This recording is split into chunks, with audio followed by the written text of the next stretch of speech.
बढ़ते हैं आगे। यहाँ से सीधा रुख उत्तराखंड का करेंगे, जहां पर उत्तराखंड में अंकिता भंडारी हत्याकांड को लेकर सियासी घमासान जारी है।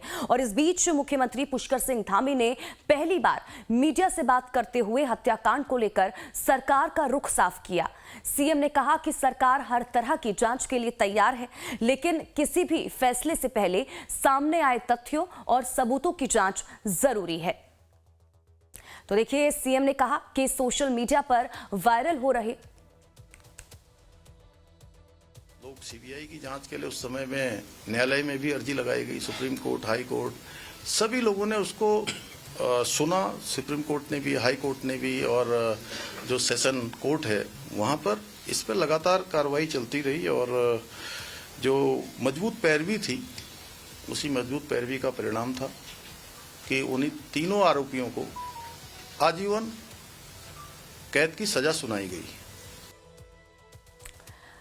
तो देखिए, सीएम ने कहा कि सोशल मीडिया पर वायरल हो रहे ऑडियो के जरिए भ्रम फैलाया जा रहा है। उन्होंने कहा कि जांच में जो भी दोषी पाया जाएगा उसे बख्शा नहीं जाएगा। मुख्यमंत्री ने दोहराया कि घटना के तुरंत बाद एसआईटी का गठन किया गया था और तीनों मुख्य आरोपियों को गिरफ्तार करके जेल भेजा गया था। यह भी कहा गया कि सरकार हर तरह की जांच के लिए तैयार है, लेकिन पहले तथ्यों की जांच की जा रही है। तो देखिए, असल में अब ये पूरा मामला एक वीआईपी पर केंद्रित हो गया है और इसी वीआईपी को लेकर सियासी घमासान भी छिड़ा हुआ है। मामले में शुरू से ही एक वीआईपी के नाम का जिक्र होता रहा है, लेकिन दिसंबर 2025 के अंत में एक ऑडियो वायरल हुआ जिसे बीजेपी के राष्ट्रीय महासचिव दुष्यंत कुमार गौतम से जोड़ा गया। आपको बताते हैं कि इस ऑडियो और वीडियो क्लिप में क्या बातें हैं। इसमें सबसे अहम है दो नाम, वीआईपी और इसी के साथ ही गट्टू। तो देखिए, सोशल मीडिया पर एक वीडियो और ऑडियो वायरल हुआ। उर्मिला सनावर ने गट्टू और वीआईपी का जिक्र इसमें किया। बीजेपी विधायक सुरेश राठौर की कथित पत्नी उर्मिला। ऑडियो और वीडियो वायरल होने पर उसके बाद सियासत गर्मा गई। कांग्रेस ने मामले की सीबीआई जांच की मांग कर दी। बीजेपी ने वीडियो को एआई जनरेटेड बताया। बीजेपी प्रदेश प्रभारी दुष्यंत गौतम की तरफ से आरोप भी लगाया गया। उन्होंने कहा कि मुझे बदनाम करने की साजिश रची जा रही है, ये दुष्यंत गौतम की तरफ से कहा गया। भ्रामक जानकारी फैलाने के आरोप में एफआईआर दर्ज हुई। तो देखिए, इसके बाद कांग्रेस ने सरकार पर चौतरफा हमला कर दिया और सरकार पर उन्हें बचाने के आरोप लगाते हुए सड़क पर विरोध प्रदर्शन भी किए गए। और इसी बीच दुष्यंत गौतम ने इन आरोपों को निराधार बताते हुए 5 जनवरी को दिल्ली हाई कोर्ट में मानहानि की याचिका दायर की। याचिका में दुष्यंत गौतम ने अभिनेत्री उर्मिला सनावर, पूर्व कांग्रेस विधायक सुरेश राठौर, कांग्रेस पार्टी, आम आदमी सहित 9 के खिलाफ इंटरनेट पर उन्हें बदनाम करने का आरोप लगाया और 2 करोड़ रुपए से अधिक के हर्जाने की मांग की है और तुरंत ऑडियो क्लिप पर बैन लगाने और इसे इंटरनेट से हटाने की मांग भी की। और वहीं देखिए, दूसरी तरफ अंकिता भंडारी के पिता वीरेंद्र भंडारी ने भी उत्तराखंड की जनता से अपील करते हुए कहा कि 11 जनवरी को उत्तराखंड बंद का समर्थन करें। उन्होंने आरोप लगाते हुए कहा कि सरकार वीआईपी को बचाने का लगातार प्रयास कर रही है।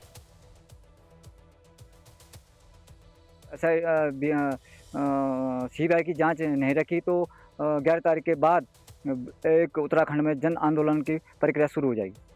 सबसे पहले तो अपनी समस्त उत्तराखंड की जनता से, विशेषकर मातृ शक्ति से मैं धन्यवाद करना चाहता हूं कि वो मेरी बेटी नहीं है, वो आपकी भी बेटी थी और जब तक वीआईपी का पता नहीं पड़ा तब तक आपने इसी तरह संघर्ष करना है। तो देखिए, उत्तराखंड में जिस पूर्व बीजेपी विधायक सुरेश राठौर के कथित ऑडियो क्लिप को लेकर हंगामा मचा है, अंकिता भंडारी मर्डर केस की दोबारा जांच की मांग हो रही है, उसी सुरेश राठौर की गिरफ्तारी पर रोक लग गई है। हाईकोर्ट ने ज्वालापुर से पूर्व विधायक सुरेश राठौर को बड़ी राहत देते हुए उनके खिलाफ दर्ज एफआईआर मामलों में गिरफ्तारी पर रोक लगा दी है। तो वहीं हाईकोर्ट से राहत मिलने के बाद सुरेश राठौर ने कहा कि जांच एजेंसियों के साथ हर तरह का सहयोग करने को तैयार हूं। इसके साथ ही उन्होंने उर्मिला सनावर द्वारा लगाए गए आरोप पूरी तरह से उनको गलत बताया। कुछ मिथ्या आरोप लगाए गए थे तो मैंने उनको प्रेस के माध्यम से अपनी बात आप सब तक पहुंचाने का काम किया। सरकार या पुलिस या किसी भी प्रकार की जो जांच चल रही है, मैं पूर्ण विश्वास दिलाता हूं कि पूरा सहयोग अपना प्रदान करूंगा। मैं जो भी हो तथ्य वो सब सामने रख दूंगा। इन मिथ्या आरोपों से मैं और मेरा मन बहुत दुखी है। मैं जल्दी आपके बीच में आकर अपनी बातों को सरकार के बीच में और जो भी जांच करने वाले जांच अधिकारी हैं उनके बीच में आकर रख दूंगा। तो मयंक राय ज्यादा जानकारी के साथ हमारे संवाददाता इसी खबर पर जुड़ चुके हैं। सीधा रुख मयंक का करेंगे, जानकारी लेंगे क्या कुछ अपडेट है उनके पास। मयंक, सबसे पहले तो इस चीज को लेकर जानकारी दीजिएगा कि एक तरफ तो अंकिता भंडारी हत्याकांड को लेकर पहले से ही सियासी घमासान जारी है, लगातार प्रदर्शन भी हम देख रहे हैं, सड़कों पर उतरकर किस तरह से लोग विरोध प्रदर्शन करते हुए नजर आ रहे हैं। इस बीच मुख्यमंत्री पुष्कर सिंह धामी ने भी मीडिया से बात की और इस बीच पूरे हत्याकांड को लेकर सरकार का रुख भी उन्होंने साफ किया। क्या कुछ उनकी तरफ से इस दौरान कहा गया? देखिए, मुख्यमंत्री ने जो सबसे अहम बात की और जो अब अपने जो उनकी प्रेस कॉन्फ्रेंस रही, दरअसल ये प्रेस कॉन्फ्रेंस तो जी राम जी को लेकर थी, लेकिन ये कहा जा रहा था कि इस मामले को लेकर जब से ये विरोध प्रदर्शन दोबारा शुरू हुआ है तब से सीएम मौन है। तो सीएम ने कल बोला और खुल के बोला। उन्होंने एक बात कही कि आखिरी निर्णय वो जो भी अंकिता भंडारी के माता पिता हैं उनसे मिलेंगे, उनसे मिलकर बात करेंगे और वो जिस तरह की जांच कराना चाहेंगे सरकार कराने के लिए तैयार है। तो कल सीएम ने अपना पक्ष रखा। उन्होंने क्रमवार बताया कि इस मामले में शुरुआत से लेके जब एसआईटी का गठन किया गया किस तरह के सबूत रखे गए कि जो आरोपी थे उस समय उनको ऊपर दोष सिद्ध हुआ और सभी को आजीवन कारावास की सजा मिली।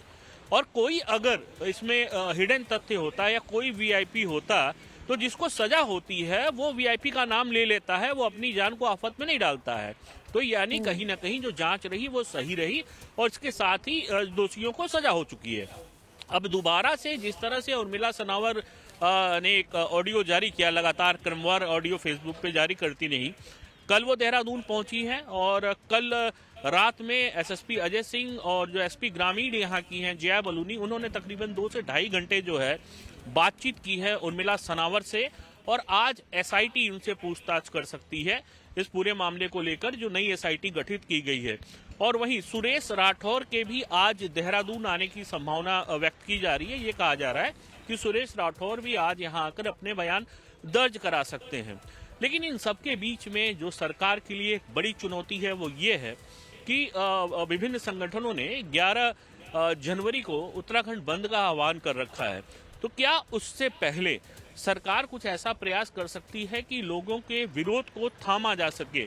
क्योंकि मुख्यमंत्री ने जितनी बातें कही, इन सारी बातों के इतर अगर हम विपक्षी दलों की बात करें तो विपक्षी दल केवल और केवल एक मांग पे अड़े हैं, सीबीआई जांच की मांग पे। तो क्या सरकार सीबीआई जांच की तरफ जाएगी या फिर उर्मिला सनावर बिल्कुल सीबीआई जांच की तरफ जाएगी और देखना यही होगा कि जब एसआईटी के सामने उर्मिला पहुंचती है तो किन किन चीज सबूतों के साथ पहुंचती है, क्योंकि वो साफ कह चुकी है कि मैं तमाम सबूतों के साथ यहां पर पहुंची हूं, सारे सबूत एसआईटी के सामने रखे जाएंगे। ठीक है, बहुत बहुत शुक्रिया मयंक इन तमाम